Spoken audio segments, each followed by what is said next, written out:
The scent of salt water and crude oil was thick in the air, mixing with the metallic taste of fear that clung to Massimo Ricci's throat. He pressed his face against the rusty ventilation grate of the boxcar, the grinding screech of the train wheels finally giving way to a low, insistent hum. This was America, the final destination, and the fulfillment of every chilling rumor the Italian Naval Command had whispered. Massimo, a 28-year-old machinist captured just weeks prior in the relentless African campaign, expected a fortress of iron and barbed wire, a pit designed for humiliation. His imagination had been shaped by the Ministry of Popular Culture. America was a nation of cold, mechanized automatons, greedy factory slaves who possessed technological might but lacked a soul. They were taught that American captors would be ruthless, cruel, and eager to repay every imagined slight. Yet, as the boxcar door groaned open, bathing the small group of huddled prisoners in the sharp light of a California morning, the reality was immediately baffling. They stood not in a desolate desert camp, but in the heart of a vast, roaring machine. This was Mare Island Naval Shipyard in 1944, a colossal, sprawling testament to the Allied war effort. Everywhere Massimo looked, there was motion. Cranes the size of small cathedrals lifted sections of steel thicker than a man's chest. Ship hulls, half-finished and overwhelming in their scale, sat anchored in dry docks, leaking the smell of fresh paint and acetylene. The air vibrated with the continuous rhythmic clang of 1,000 hammers and the ceaseless grinding of metal. Massimo, who had worked in the shipyards of Genoa, recognized the difference instantly.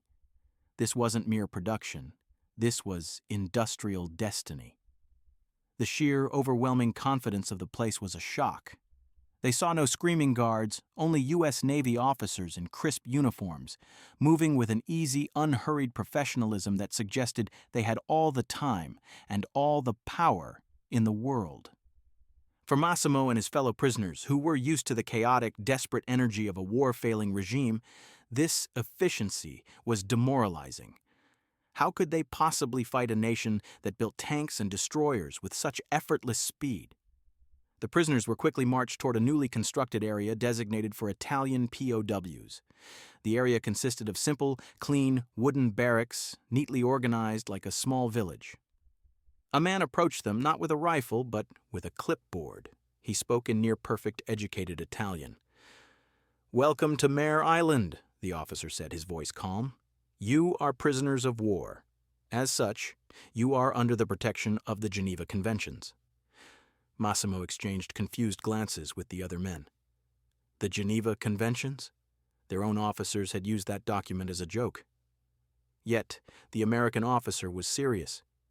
He began listing the rules: no humiliation, proper medical care, the right to correspond with home, and a small weekly wage for labor. Every word was a contradiction to the propaganda that had been woven into the fabric of their lives. It was not the brutality they expected that shook them. It was the unflinching decency. That quiet, unsettling confidence, the kind that didn't need to shout to prove itself, would prove to be a more formidable opponent than any weapon. The war was still raging, but for Massimo Ricci the true battle was just beginning, the internal fight against every single lie he had been taught about his enemy. He braced for the crack of a whip or the bark of a command, but the voice that addressed them was calm, professional, and speaking perfect Italian. It was a voice not of war, but of bureaucracy, a profound and unsettling realization that the American enemy was obsessed with rules, even for their captives. The officer, a young Navy lieutenant, stood before the Italian prisoners, outlining their new lives. He explained the strict adherence of the United States to the Geneva Convention of 1929. Every prisoner was to receive a daily ration of food equal to that of an American soldier on active duty, ensuring their nourishment and strength. They were provided with clean khaki uniforms, laundered regularly, and issued basic necessities like soap and cigarettes. "You will be paid for your labor," the lieutenant stated. 80 cents per day in script, not currency, which you may use at the camp canteen. 80 cents a day. The figure meant little, but the idea was staggering. They were to be paid by their enemy. Under their own regime, they had been taught that true power involved domination. Yet, America seemed to operate on a different principle: control through order and the preservation of dignity. This was not kindness, it was a profound, unshakable confidence. America was so certain of its eventual victory that it could afford to be meticulously fair to the men who had sought its downfall. This shocking adherence to protocol extended into every facet of camp life. The barracks, while Spartan, were clean and adequately heated. An infirmary was staffed with a doctor who spoke rudimentary Italian. Most critically, they were given the right to correspond with their families back home. The Reich had warned that captured men would be tortured, starved, or left for a slow demise in the desert. Massimo looked at his clean bed, realizing he was supposed to be digging his own grave. But here, they were given paper and a pencil to reassure their mothers. He had been conditioned to expect rage, but he found only regulation. He had expected malice, but he found a method. One afternoon, while sorting tools, Massimo watched a guard drop a small, freshly baked pastry on the dusty floor. The guard simply frowned and retrieved a broom to sweep it away. Here, it was simply wasted, discarded because its condition fell below some unspoken standard of American abundance. The waste itself became a symbol of the enemy's incomprehensible wealth. The prisoners began to whisper among themselves. Could this decency be a trap? But the days turned into weeks, and the routine held firm. Work, food, rest, and always dignity. The Americans were feeding, clothing, and paying the men who had aimed torpedoes at their ships. This was the practice of a nation so sure of its own moral standing that it required its enemies to adhere to that standard as well. The question was no longer if they could escape, but what kind of men they would be when they eventually went home. The prison was clean, the food was sufficient, and the guards were orderly. But the greatest shock of Mare Island was that the Americans had given Massimo back his humanity, creating an internal conflict more complicated than any barbed wire fence. His old set of beliefs were rapidly losing ground. The noise was deafening. The rhythmic clang of 1,000 hammers, the hiss of welders, and the thunder of steel being shaped. This was the sound of the enemy, and for Massimo it was the sound of a well-oiled machine that never slept, a realization more terrifying than any battle cry. The Italian prisoners were quickly put to work, assigned to the vast, sprawling Mare Island naval shipyard. Massimo, trained as a naval mechanic, was assigned to the repair docks, primarily working on transport ships. This was not the glamorous work of battleships, but the brutal, essential task of logistics, and it was here that the propaganda of the old regime truly began to fall apart. Back home, the fascist government had boasted of Italian military prowess, yet their own supply lines were perpetually choked by inefficiency. At Mare Island, there was a relentless, almost serene order to the chaos. Massimo watched in astonishment as massive Liberty ships, crippled by mines, were towed in, repaired, and sent back out in mere weeks. He noted the quality of the tools, the precision of the automated cutting machines, and the tireless energy of the workforce.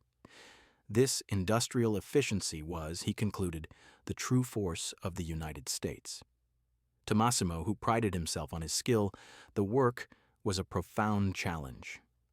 He and his fellow prisoners worked alongside American civilian contractors and Navy sailors, repairing damaged propellers and securing deck plating. The environment was strictly professional. Their American supervisors treated them not as captives, but as temporary, necessary labor. Instructions were clear, direct, and focused solely on the expectation of competence. This expectation was a powerful psychological force. When Massimo successfully completed a complex welding repair, his American supervisor, a weathered chief petty officer, simply nodded. "Good work, Ricci. Now get to the next one." No fanfare, just the acknowledgement of a job well done. This affirmation of his skill felt entirely foreign. The longer he worked, the more he realized the enemy's democratic system was actually the source of this incredible might. The Americans trusted their workers, relied on decentralized decision-making, and demanded quality, not loyalty.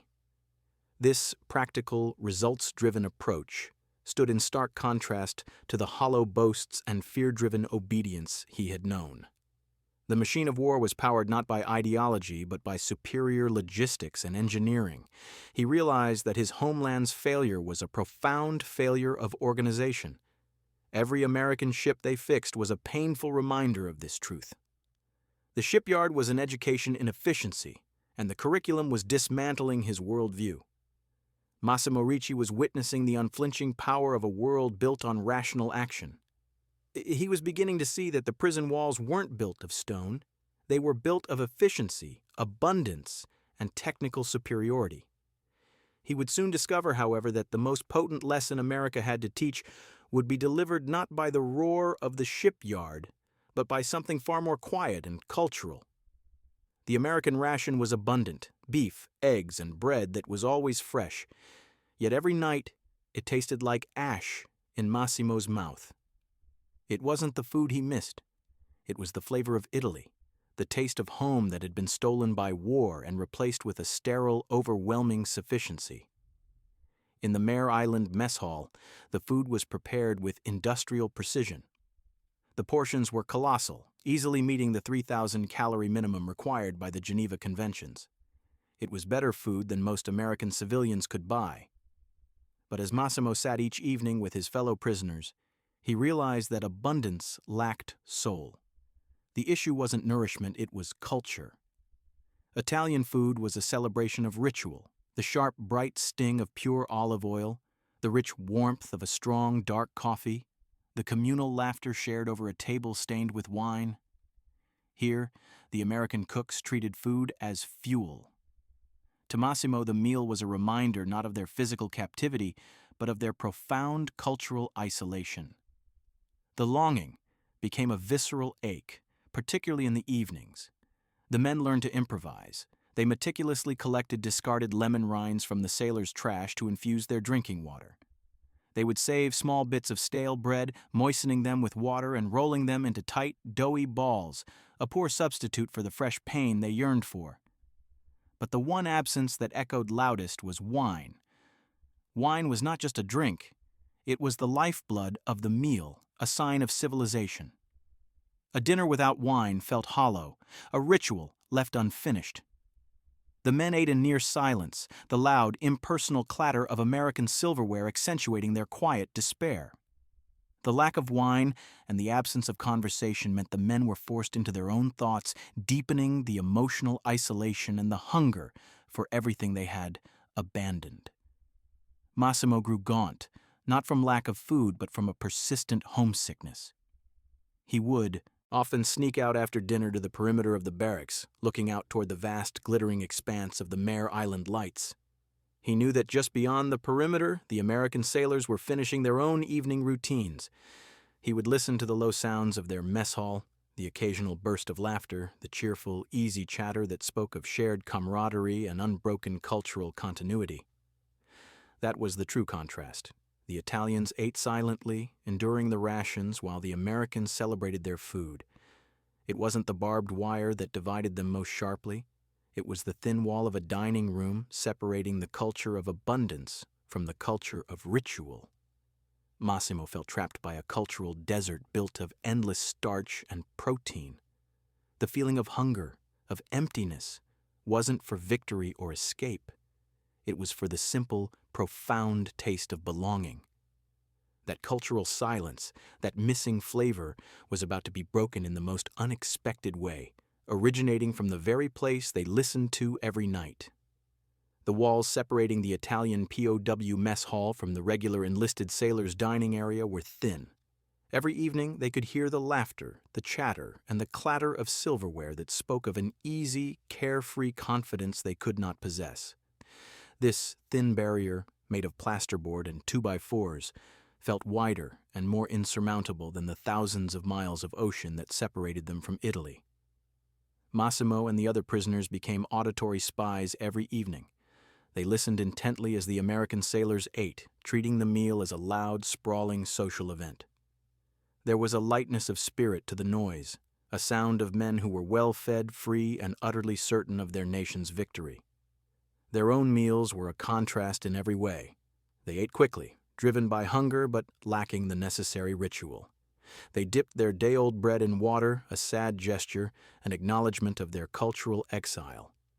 On the American side, however, Lieutenant Hayes, the young supply officer, was observant.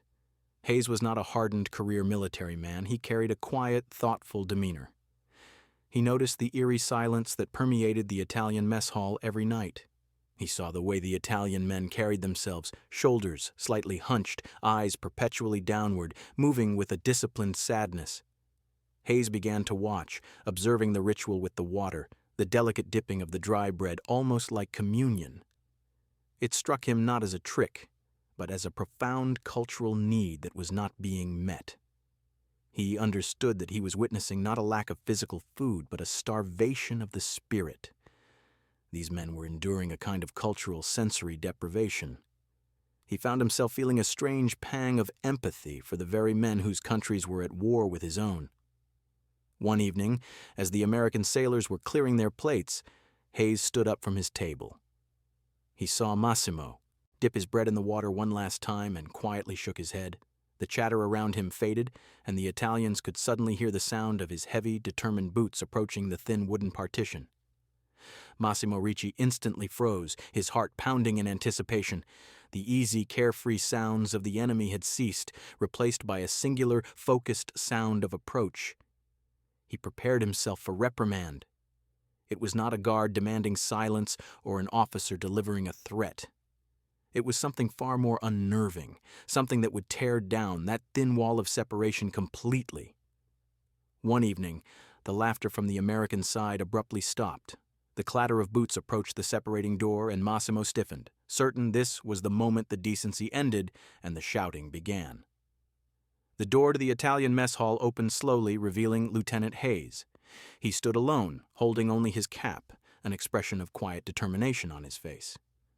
The Italian prisoners watched him in absolute frozen silence. Hayes cleared his throat. He spoke in halting, clearly rehearsed Italian. Scusatemi. Excuse me. I see you eat quietly. I see you miss casa. Home. The simple, profound word hung in the air. He pointed to Massimo and two others. Tomorrow evening, you and you and you. Come. To Mare, with us. American sailors, our mess hall. He gestured vaguely. Not prison. Dinner. The offer was so utterly unexpected that Massimo thought he must have misheard. Share a meal? With the men whose ships they had been trying to disable? The suspicion was overwhelming. The risk was the loss of everything. Their dignity, their rights under the conventions, and perhaps far worse. Massimo, regaining his composure, stood up slightly. Lieutenant, he said in his rough shipyard English. Why? Hayes simply shrugged. No perche, he replied. Just tonight you look sad. Tomorrow maybe less sad. You are mechanics. We are sailors. We all fix things. We eat together. He gave a short final nod and retreated back through the door, leaving the Italians in stunned confusion. The next hour was spent in frantic, hushed debate. Some argued it was an incredible opportunity. Others warned it was a deliberate trap. Massimo, however, felt a strange pull. He kept replaying the image of Hayes's face, the sincerity. It was reckless, yes, but it felt fundamentally honest. He knew that accepting the invitation meant stepping outside the protected framework of the Geneva rules. It was a choice between the safe isolation of hatred and the dangerous vulnerability of hope. When the clock ticked toward the appointed hour the following evening, Massimo and the two other selected prisoners stood by the door. Their stomachs were tight with fear, but the cultural hunger for connection had become a powerful, driving force. They knew the risk was immense, but the curiosity, the profound need to understand the humanity of their enemy, was even greater. The thin wall that separated them was about to be broken, not by force, but by a simple, impulsive act of shared dinner. The air in the American mess hall was thick with the scent of spices and anticipation. Every Italian step was careful, their backs rigid as Massimo and the two other prisoners walked into the bright, loud space full of their former enemies. The moment they crossed the threshold, the sheer scale of the culture clash was palpable. The American mess hall was enormous, packed with hundreds of sailors. The atmosphere was one of boisterous, easy familiarity. Sailors were shouting jokes and reaching across one another for plates. Lieutenant Hayes directed Massimo's small group to a table in the center. The sailors already seated looked up, not with hostility, but with stark, uncomfortable curiosity. Massimo and his colleagues sat down, their khaki prison uniforms a sharp contrast. The difference in their posture was immediate. The Italians sat bolt upright, while the American sailors were sprawled comfortably, their confidence radiating outward. For several long, agonizing minutes, the only sound was the clatter of forks and the buzz of general conversation that studiously avoided their table. Finally, Lieutenant Hayes stepped in. He introduced the Italians by their trade. "These men are mechanics. They fix engines, same as many of you." He then introduced one of the sailors, Tom. "Tom here's from Arizona. He fixes airplane engines, usually." Tom offered a nervous half-smile. "Gosh, you all speak English?" Massimo nodded stiffly. "Some. We learned from the work." The conversation began haltingly, focusing on the safest ground imaginable, ships and the sea. Massimo described the difficulty of patching a hull damaged by an acoustic mine. Tom countered with the challenge of keeping an engine running. They spoke not as enemies, but as fellow craftsmen. In that small shared technical language, the invisible wall of war began to crack.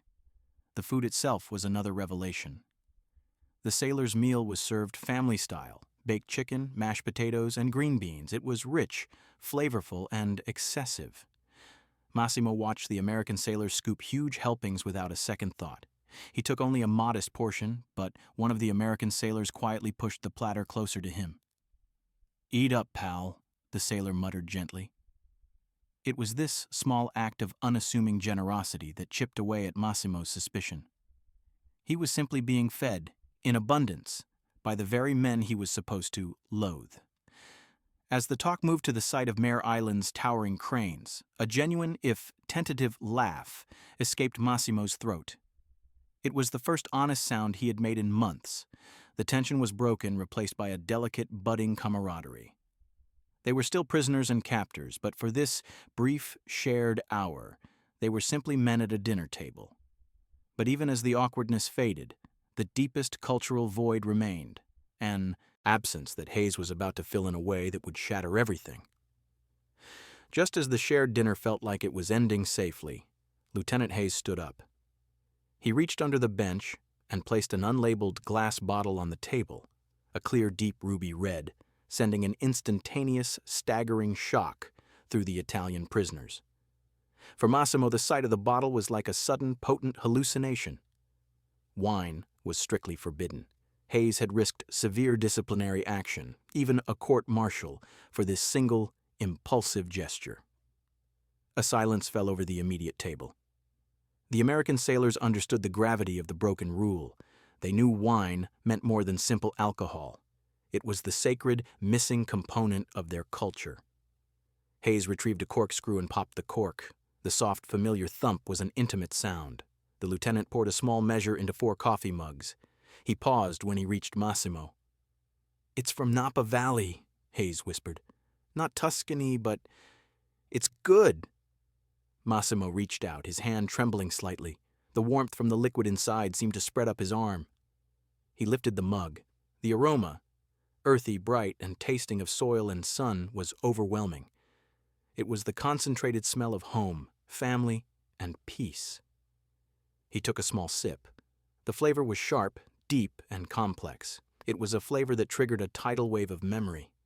His mother's kitchen, the laughter of his fiancée. He could not endure this unconditional, reckless kindness. Massimo placed the mug back on the table with a soft clink.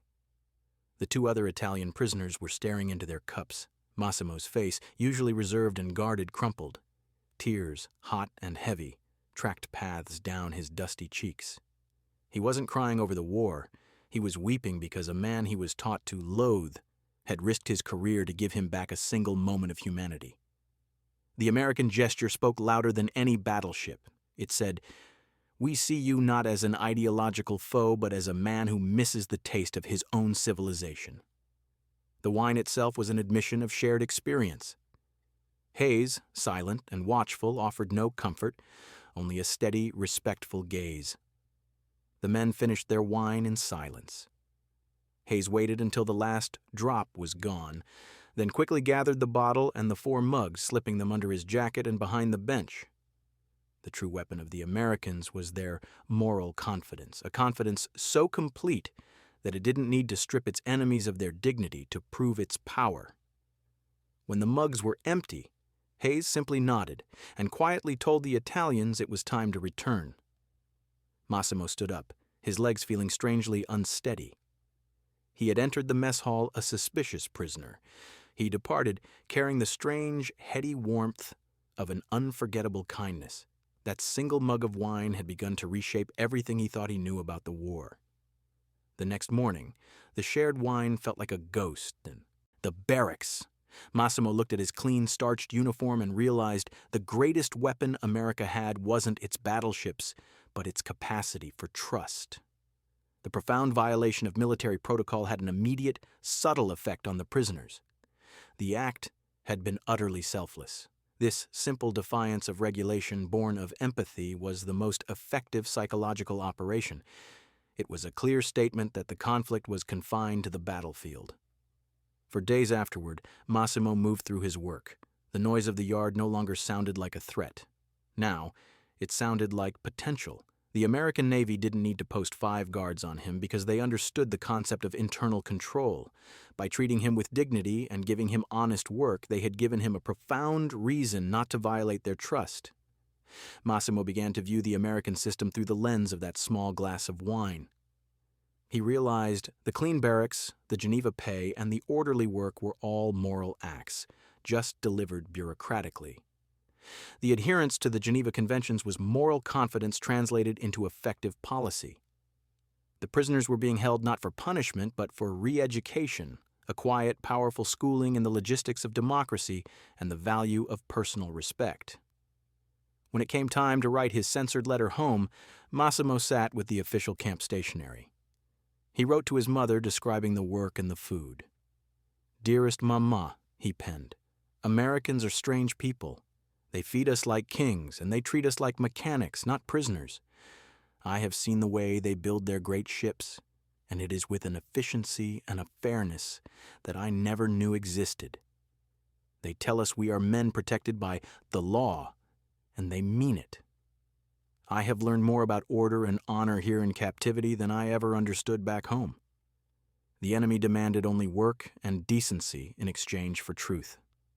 In this prison, Massimo had experienced his first true taste of personal freedom, the freedom from constant fear and the freedom to recognize a simple human connection. The ideological prison that had held him for years was rapidly crumbling. The war had not yet ended, but for Massimo Ricci, the conflict of the mind had already begun to turn in favor of humanity over hatred. The Americans had given him back his taste, his dignity, and a dangerous new sense of possibility. He began to wonder what kind of man he would be when he eventually returned to Italy. When the war ended, the final handshake with Lieutenant Hayes was silent, profound, and utterly non-military. The news of Italy's armistice and Germany's surrender signaled the bureaucratic process of repatriation. When Massimo packed his few possessions, he sought out Lieutenant Hayes. He found the officer supervising the paperwork. Their farewell was brief. Hayes offered his hand, and Massimo grasped it firmly. There were no grand speeches, only a silent acknowledgement of the secret they shared. Hayes had performed an act of reckless decency, and the two men, once enemies, were forever linked by a glass of ruby-red wine. The journey home was long, slow, and grim. When Massimo finally stepped onto the shattered docks of Genoa, the sight confirmed his worst fears. The city was a ruin, a gray landscape of rubble and hunger. The contrast between the overwhelming abundance and order of Mare Island and the chaotic, desperate poverty of post-war Italy was jarring.